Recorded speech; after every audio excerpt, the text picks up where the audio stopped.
Hello and thank you very much for joining us at Datacloud Europe 2015 in Monaco. My name is Stephen Pritchard and joining us now from Yahoo is Christina Page.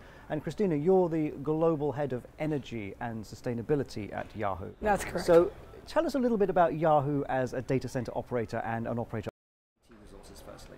Absolutely. Well, Yahoo is one of the largest private clouds in the world. We strive to be the indispensable guide to digital information globally. We've got 1 billion users globally.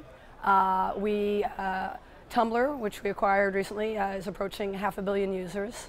Our Twitter users get a terabyte of storage for which they can upload and experience their pictures. So we're very interested in the digital space. We've got a robust data center infrastructure that's continuing to grow. And we're very committed to being an environmentally responsible company in the way that we site, deploy, and operate that infrastructure.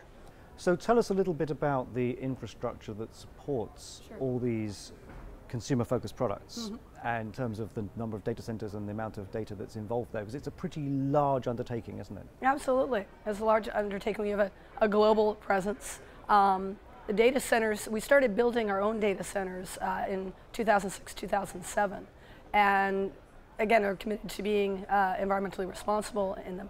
One of the things that we did back in 2010, a design that we actually won an award from the Department of Energy in the United States, was we built what's called the Yahoo Compute Coop, which is a data center that's 40% more energy efficient and over 90% more water efficient than industry standard because we use free cooling. We essentially open the doors. And so that's an example of the innovation and the efficiency that we strive for in terms of design of our infrastructure, because we know that that's both good for the bottom line and good for the environment.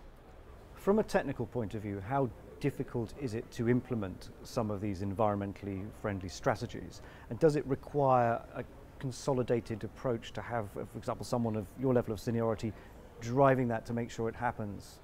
You know, we have some fantastic partners throughout Yahoo, and the engineers that build and design and operate these data centers are some of the most passionate and committed and talented people in the industry. So we're constantly coming up with new ideas for how to design things better, more reliable, faster, and cheaper. Are there any particular innovations that your teams come up with that you would say stand out for you as making a difference? I think you're constantly seeing innovations. It's something that we definitely incentivize and encourage people to explore. We've got something called a Hackavation that people compete at in terms of offering new designs and new ideas.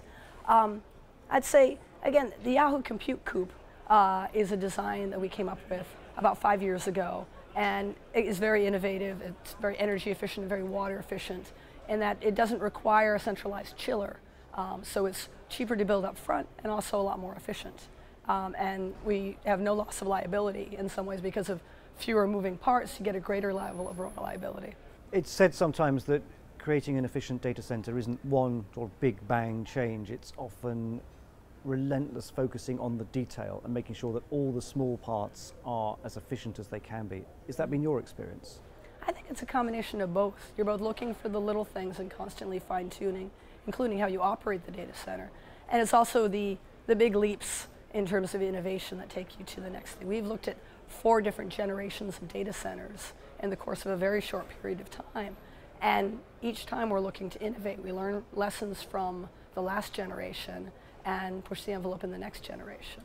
But it's true, it's the little details, it's the tweaking the systems and the vigilance of our operations team in terms of making sure the data centers run smoothly as well. You also have responsibility for energy. Yes. That's not just about cutting energy use, although that's key, but it's also making sure that you source the energy in the best way for the company. Absolutely. What's your policy there? It's really 3 tiers. We seek to use every single kilowatt hour as responsibly as possible. That's part of the motivation for designing super efficient data centers. We look to site in places wherever possible that source from green, low carbon energy. And we also look for opportunities for partnerships to drive the development of new green energy. For example, in Kansas, Rush County, Kansas, last fall, we signed a 15-year contract for wind energy, a power purchase agreement with Own Energy. And that's a great innovative financing mechanism for us that ensures not only that we get clean power, It drives the development of new wind energy in the U.S. market in a part of the country that really needs new clean energy. And it also offers us some price security in the future, which makes my CFO extremely happy. Now, you are a large business, and you're a large user of IT, and you're a large operator of data centers by any measure. Are there any lessons that you've learned from what you've been doing over the last few years that you think that CIOs in smaller businesses that maybe don't have quite the scale economies that you enjoy at Yahoo, but nonetheless could apply to their operations?